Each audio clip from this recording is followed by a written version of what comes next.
If you're like me, when you open your food delivery app of choice, you go through the following little routine. You see the restaurant you always order from, you wag your fingers, shake your head, and say, no, I have free will. I can order something different. You scroll through the app's seemingly endless list of deals and cuisines and delivery times and ratings and possible ghost kitchens for 15 minutes. You hear your stomach grumble. And finally, with a sigh of defeat, you go right back to your usual spot. There's nothing inherently wrong with this routine. Having usual spot is great. It's old reliable. And if you know what you like, why not just get that? This same ethos, with some important caveats, has followed me through my ventures into the hero shooter genre. Marvel Rivals has been no exception. The game has taken over my life in a way I could have never predicted, borderline becoming a daily routine. While I've torn myself away long enough to roll credits on Astrobot and get halfway through Slitterhead, both games that I'd recommend by the way, I've got an itch now that only Marvel's latest venture into gaming can scratch. And when I first started playing it, nobody scratched the itch better than Storm. When I queued up for a match, it was almost like my brain was on automatic as the cursor flew to click on the iconic mutant. It was a blast playing her, it still is, and I assumed that she would be the only character I gave any serious attention to when I played this game. Outside of maybe playing around with the occasional new fighter when another season comes up on us. That is until I did the unthinkable. I tried someone new and stuck with it? And even more surprisingly, I'm kinda loving it. Here's how this journey's gone down. Admittedly, I'm someone who is known for decision paralysis, so when it comes to something like a hero shooter with a huge helping of characters, I often end up choosing one from the very beginning to stick with, and only give lip service to the idea of playing with someone else. Storm ended up as that choice for a couple reasons even before getting on the battlefield, mainly having to do with her design.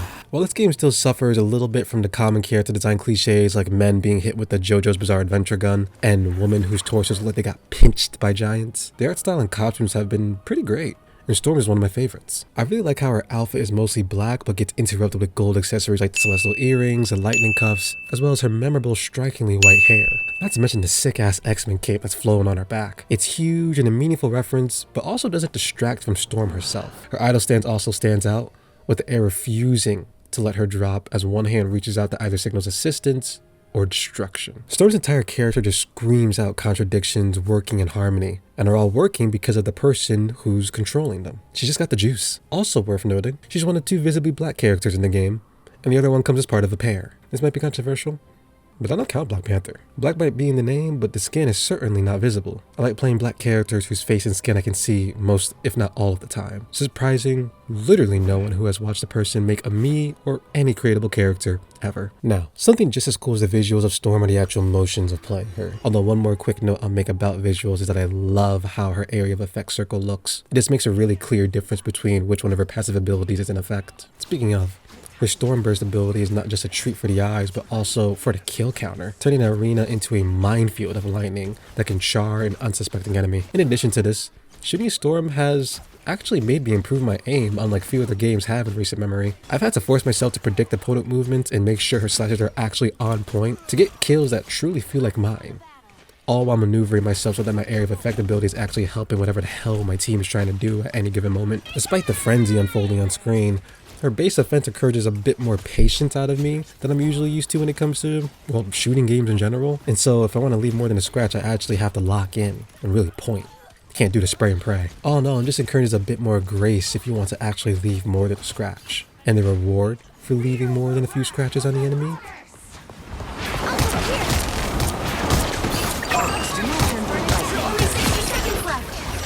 An ultimate that says, grace, patience.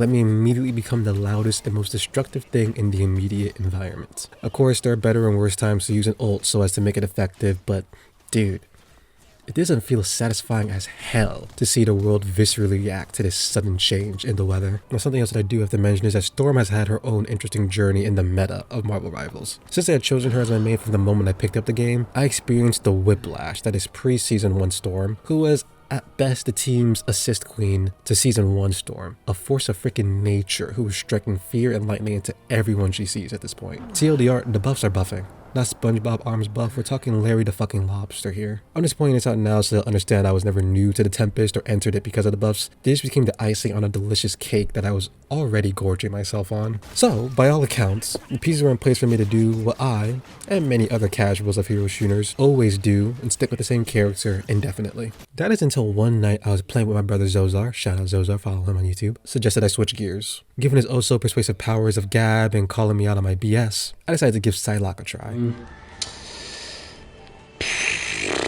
You know what? I was playing with Psylocke a little bit before and I was enjoying that.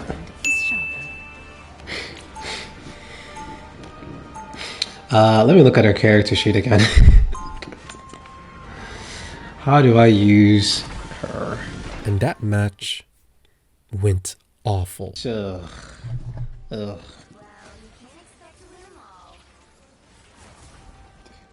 Yet the thing that I realized as I was playing Psylocke is I didn't really care what the result of the match were going to be by the time I really got into the groove of playing her. Because if I'm being honest, Psylocke reminded me of something very important that I almost forgot. Push back like this.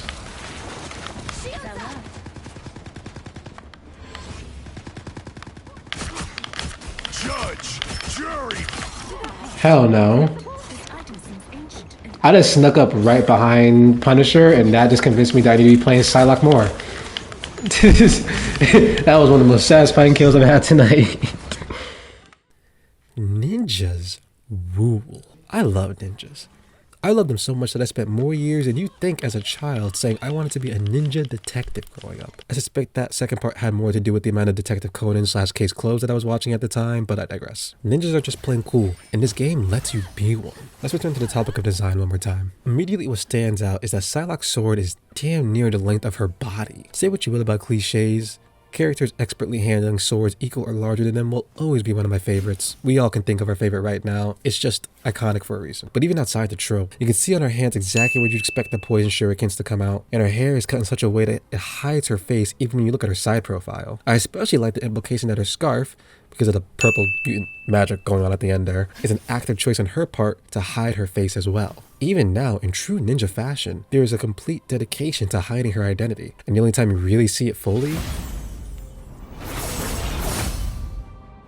it's in the MVP screen, where the implication is that it's the last thing you see before you get cut down. Because after all, dead bodies can't identify a face. Now, while all that's really cool, what actually sells Psylocke, like any good character, are the moments where I played her right. Here's the truth. Since that night with Brotherman Zozar, I've had some real bad games at Psylocke. The kind of games where I couldn't blame someone for putting a hand on my shoulder and saying, you might want to sheathe that sword, bud. But even in those matches, there are glimpses of an experience that if I could just figure out how to tap into it, I'd be more satisfied than even my best moments as Storm. Because Psylocke is a f***ing nuisance in the best way possible. While I think the refresh time on her slash attack and the effectiveness and range of her base attack encourage a certain scrapper mindset that works really well for the type of player that wants to jump right into the chaos, it's the invisibility cloak skill that makes her a stab in the back for the enemy team. Using this ability right can instantly flip a game on its head. In one moment you can be involved in the usual fanfare of exchanging blows or bullets or lasers or whatever may have you with the other team, and then poof, you just exit the battle quietly, while the chaos consumes everyone else. And as that violence continues to cannibalize itself, you do what every good ninja does. You follow the mission.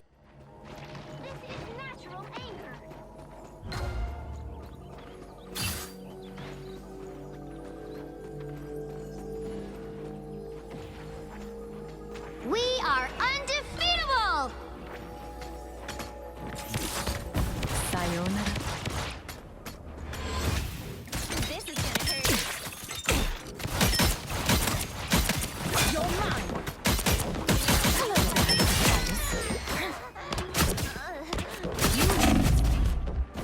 Sayonara. Double KO! Your day ends, demon. Playing Psylocke is like pulling off a good trick. It requires a lot of practice to do well. The learning curve can be a bit punishing, and even on the intent where you have the feeling that this is the one, your nerves are still wrecked from when it could go wrong. But the satisfaction and results from doing it right makes the journey all the more worth it. Don't get me wrong, This moment hasn't suddenly become the norm. I still fail a lot. I'm still learning how Psylocke plays along with other characters. I'm still learning when her abilities make the most sense to use and when not to use. And to even broaden the scope for a second, trying out a new character doesn't always go well. Sometimes you end up spending a couple hours with the character you truly, in your HP of HP, dislike, and no amount of practice or improvement with that character will change that. Sometimes you end up in a ranked match where you realize your team is missing a distinct character type and an old favorite is the fix needed so a teammate doesn't start begging for surrender. Sometimes you hit a wall and you're deteriorating faster than you're improving. But also, sometimes you find a new main and you enjoy the game in a completely different way. If you're someone who in previous hero shooters you ended up being relegated to a specific kind of hero, more often than not, a completely new way to enjoy a familiar genre may reveal itself. I'm not saying I'm never going to pick up Storm again, but I'm definitely going to spend more time with Psylocke too. Because we got something going on now, and I really want to see where it goes. And I hope you do the same with your current main, and maybe a future new one. I hope you enjoyed this video. Let me know your thoughts about choosing mains in Marvel Rivals or hero shooters in general. I'm also curious about how the choosing process works for y'all in other gaming spaces, like the fighting games for example, which are also known for having huge character rosters. So feel free to share that in the comments. If you liked what you saw, leave a like. If you really like what you saw, consider subscribing. Thanks for watching. Try not to get demolished in your next Marvel Rivals match. And please, take care of yourself and your loved ones. Dude, Ciao. Detroit Become Human is a fever dream, I'm gonna be honest with you.